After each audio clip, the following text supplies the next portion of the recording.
So, bale, ang next natin is itong application control. So, bale, same lang sa ginawa natin sa web filter, kikreate lang tayo ng new. So, kumari natin sa kanya ay yun natin, online games.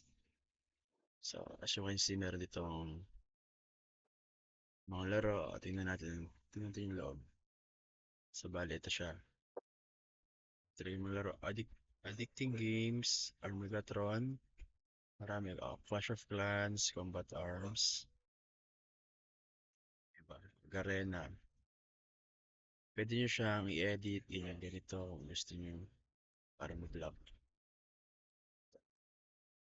sa games. Kung ayaw nyo siyang ipagamit sa kahit na sino, kung rin nasa laboratory kayo. So, sabihin natin sa room natin na 202 or 201. Ganito lang ang gagawin nyo. I-block nyo lang siya. So, alam nyo na, kapag di kayo makapag-post ng laro, mag-fortigate kayo. Tsaka lang. So, bale, ayan. Naka-block na siya. So, dito naman sa baba, mayroon siyang create nyo kung gusto nyo ng manual, kung gusto nyo i-block pa kayo na bago, pwede naman. So, ayan. Makikita nyo lahat dito. Lahat. Alibaba.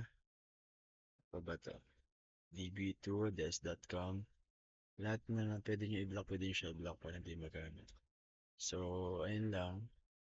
Okay, ganyan. Okay lang natin to. Then, meron na tayo. App. Online games. At hindi na siya websites. Ito ay mismong application na i-block natin. So, ayun lang for application control.